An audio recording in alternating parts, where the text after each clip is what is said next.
Hello friends, mother cook চ্যানেলে সবাইকে স্বাগত। আজকে আমার রেসিপি চিড়ের পোলাও। এটি সকালের জলখাবারের জন্য একটি খুবই সুস্বাদু রেসিপি এবং খুব চটজলদি হয়ে যায়।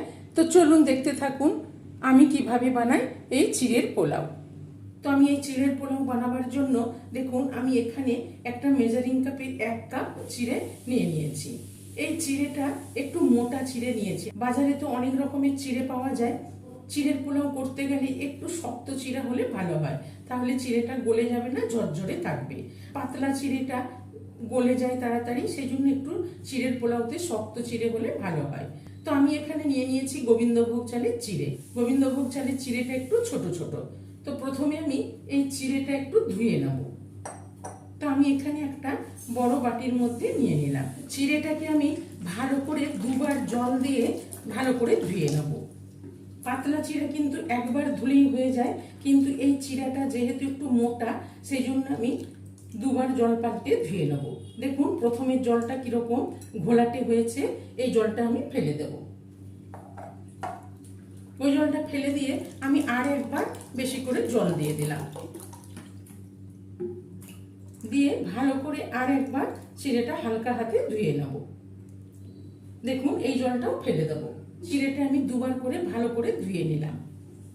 তো এবার আমি এই চিড়ের মধ্যে দিয়ে দেব স্বাদ মতো লবণ 1/2 চামচ, আর দিয়ে দেব চিনি।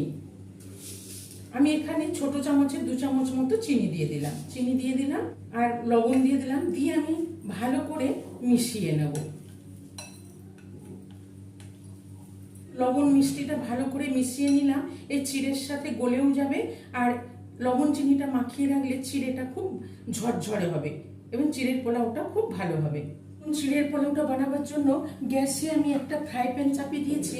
এবার এখানে দিয়ে দেবো 2 চামচ মতো রিফাইন্ড অয়েল, আর দিয়ে দেবো 1/4 চামচ ঘি। তেল ঘিটা ভালো করে গরম করে নিলাম। এবার এখানে দেখুন ফোড়নের জন্য নিয়ে নিয়েছি 1/2 চামচ মৌরি, 1/2 চামচ গোটা জিরে, 2টো এলাচ, 2 টুকরো দারচিনি, 3টে লবঙ্গ। এইগুলো আমি দিয়ে দেব।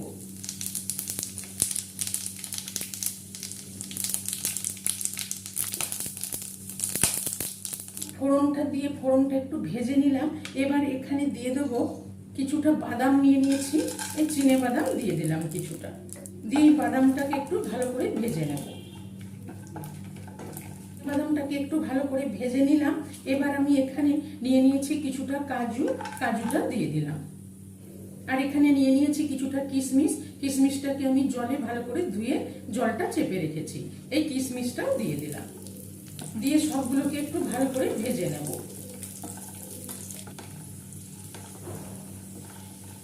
কাজু বাদাম সবই ভাজা হয়ে গেছে। এবার আমি এখানে নিয়েছি আলু, একটা ছোট সাইজের আলু আমি এরকম চৌকো করে কেটে রেখেছি, আর একটা ছোট গাজর এরকম চৌকো করে কেটে রেখেছি। আমি আলু গাজরটা আগের থেকে একটু হালকা করে ভাপিয়ে রেখেছি। তো আমি আলু গাজরটা একবারে দিয়ে দেবো। আর এখানে কাঁচা লঙ্কা কুচি নিয়েছি, কাঁচা লঙ্কা কুচিটাও দিয়ে দেবো। এখানে আমি একটা কাঁচা লঙ্কা কুচি নিয়েছি। এবার আলু গাজর কাঁচা লঙ্কাটা দিয়ে আমি একটু ভালো করে ভেজে নেব। এই আলু গাজরের মধ্যে অল্প একটু লবণ দিয়ে দিলাম। দিয়ে ভালো করে নেড়ে আলু গাজর সব একটু ভেজে নেব।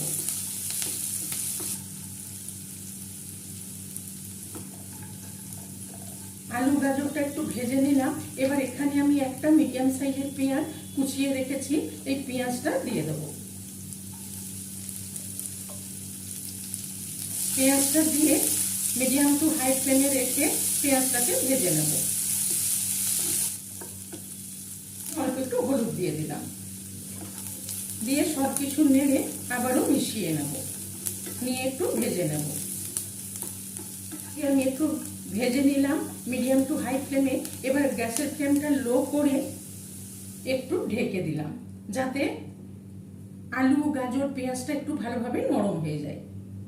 1-2 মিনিট ঢাকা দিয়ে আমি একটু সেদ্ধ করে নিলাম। সবগুলো ভাজা হয়ে গেছে, আলু গাজর সব সুন্দর সেদ্ধ হয়ে গেছে দেখুন। এবারে এখানে ভিজিয়ে ধুয়ে রাখা চিড়েটা দেখুন কতটা ঝরঝরে হয়েছে। দেখুন একদম শুকনো ঝরঝরে, অথচ চিড়েটাও নরম হয়ে গেছে। দেখুন এবারে আমি এই চিড়েটা এখানে দিয়ে দেব,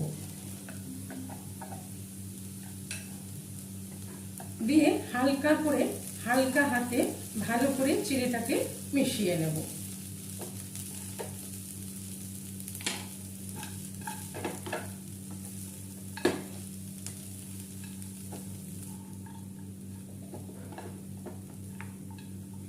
চিড়েটাকে ভালো করে নেড়ে মিশিয়ে নিলাম।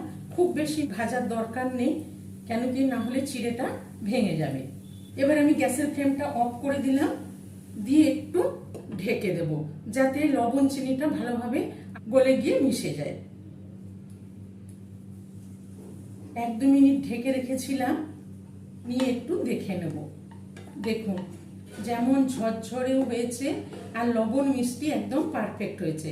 তবে লবণ মিষ্টিটা আপনারা আপনাদের পছন্দ মতন দিয়ে দেবেন।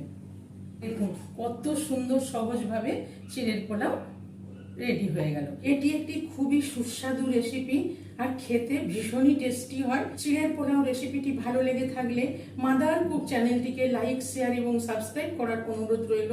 পাশে থাকা বেল আইকনটা প্রেস করবেন, যখনই আমি নতুন কোনো ভিডিও আপলোড করব আপনাদের কাছে নোটিফিকেশন পৌঁছে যাবে। সুস্থ থাকবেন, ভালো থাকবেন।